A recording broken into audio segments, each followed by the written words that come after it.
Shalom Aleichem. Selamat datang di Forum Katolik. Pada hari raya peringatan Tritunggal Maha Kudus ini, kami akan memberikan bahasan mengenai bagaimana menjelaskan Tritunggal Maha Kudus secara sederhana dan bagaimana kita sebagai orang Katolik harus memahaminya. Selamat menonton, Tuhan memberkati. Konten ini diterjemahkan dan dirangkai ulang dari buku My Catholic Faith, karya Most Reverend Louis Larafah-Marrow, STD Uskup Krishnagar. Bab 11 dan 12 tentang Trinitas dan kesatuannya. Pertanyaan yang paling sering ditanyakan adalah, apakah ketuhanan dalam prinsip Kristiani adalah Tuhan yang satu? Jawabannya adalah ya, hanya ada satu Tuhan. Seperti dikatakan dalam Yesaya bab 44 ayat 6, Akulah yang terdahulu dan akulah yang terkemudian, tidak ada Allah selain daripadaku. Hanya ada satu Tuhan, karena hanya satu yang bisa menjadi yang tertinggi, maha kuasa, dan tidak bergantung pada hukum, rasionalitas, atau keduniawian.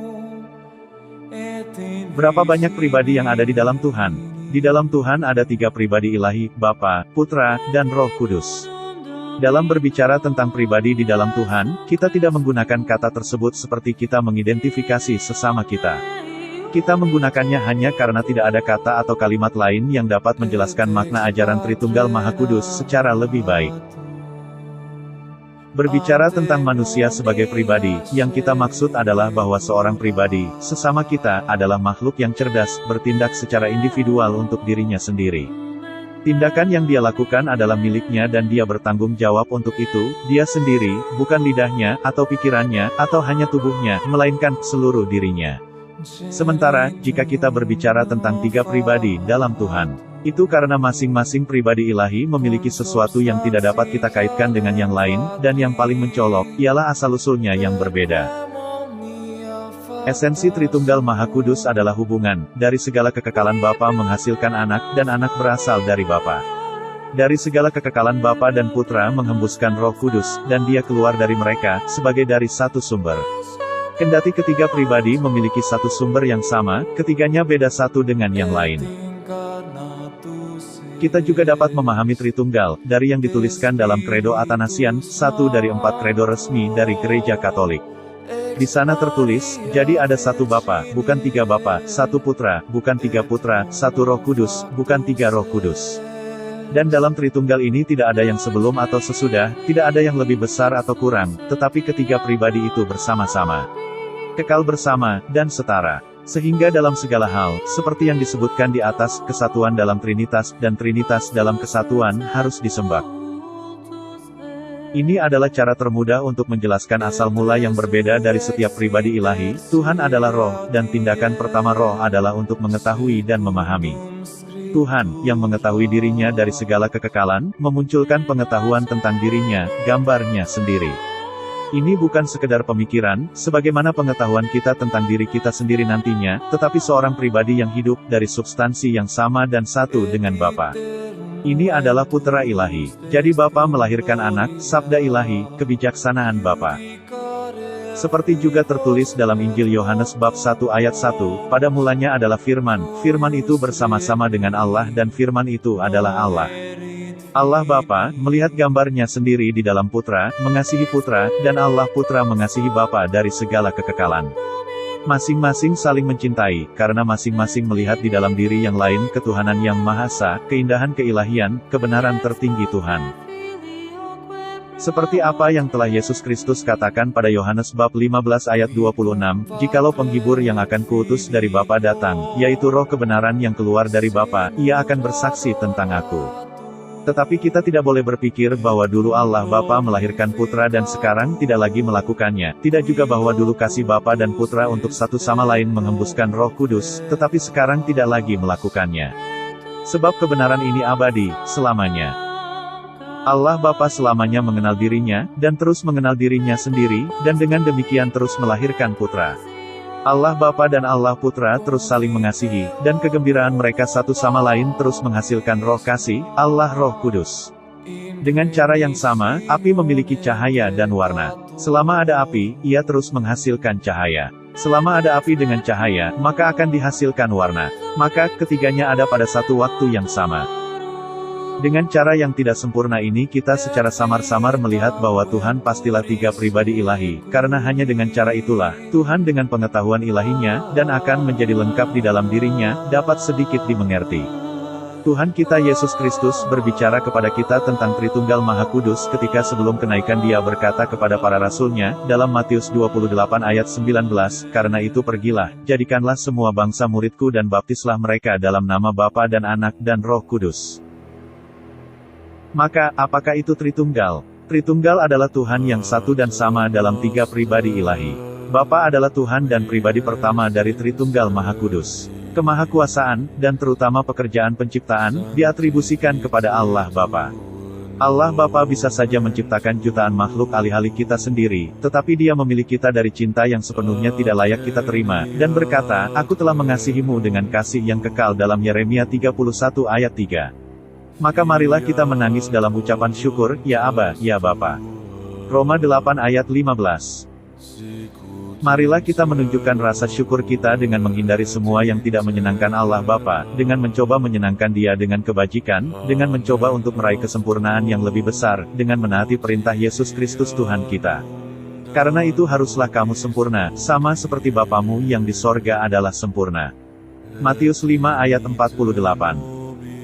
Yesus Kristus merupakan pribadi kedua dalam Trinitas. Kepada Allah Putra kita berhutang penebusan kita dari dosa dan kematian kekal, dengan kematiannya Dia memberi kita hidup.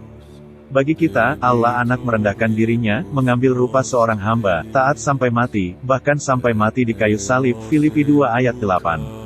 Dalam perjamuan kudus kita dipersatukan dengan Dia, karena Dia sendiri yang berkata, "Dia yang makan dagingku, dan minum darahku, tinggal di dalam aku dan aku di dalam Dia." Yohanes 6 ayat 57. Sebagai imbalannya kita harus menjadi Kristus-Kristus yang lain, menjalani perutusan dan pewartaan. Dan, seperti yang didesak oleh para rasul, berjalan seperti Dia berjalan. Roh Kudus adalah Allah dan pribadi ketiga dari Tritunggal Maha Kudus. Dia memanifestasikan dirinya di dalam kita khususnya dalam pengudusan kita. Pada pembaptisan kita, Allah Roh Kudus menyucikan kita dari segala dosa dan memenuhi jiwa kita dengan rahmat ilahi, sehingga kita benar-benar menjadi anak-anak Allah, putra dan ahli waris, dan pewaris bersama Yesus Kristus. Dengan pembaptisan kita menjadi bait Roh Kudus yang hidup, seperti tertulis dalam 1 Korintus 6 ayat 19. Atau tidak tahukah kamu, bahwa tubuhmu adalah bait Roh Kudus yang diam di dalam kamu? Sebagai imbalannya kita harus menjadikan tubuh kita alat untuk kemuliaan Tuhan, menjaganya dari segala noda dosa, menghiasinya dengan kebajikan. Karena itu muliakanlah Allah dengan tubuhmu, 1 Korintus 6 ayat 20. Sudah sebaiknya kita menjaga jiwa kita sebagai tempat kudus bagi Roh Kudus, agar Tuhan dengan senang hati berdiam di dalam kita. Bagaimana tiga pribadi ilahi, meskipun benar-benar berbeda satu sama lain, Tuhan yang satu dan sama. Tiga pribadi ilahi, meskipun benar-benar berbeda satu sama lain, adalah Tuhan yang satu dan sama karena semuanya memiliki sifat ketuhanan yang satu dan sama. Ketiga pribadi itu sama dalam segala hal, sama dalam kekuatan dan kemuliaan. Atribut dan pekerjaan eksternal Tuhan adalah umum bagi ketiga pribadi. Namun, dalam ucapan manusia kita mengatribusikan karya tertentu dari keilahian, untuk setiap pribadi. Jadi kita menghubungkan kepada Bapa pekerjaan penciptaan, Putra pekerjaan penebusan, dan Roh Kudus pekerjaan pengudusan. Pada kenyataannya, karya-karya ini sama-sama dimiliki oleh ketiganya. Ada tiga pribadi, tetapi hanya satu makhluk. Bapa bukanlah Putra atau Roh Kudus. Putra bukanlah Bapa atau Roh Kudus. Roh Kudus bukanlah Bapa atau Putra. Itu Putra yang menjadi manusia dan mati bagi kita, bukan Bapa atau Roh Kudus. Tetapi ketika kita menerima Allah Putra dalam komuni kudus, kita juga secara rohani menerima Allah Bapa dan Allah Roh Kudus. Tritunggal Maha Kudus kemudian berdiam di dalam kita seperti di dalam bait suci.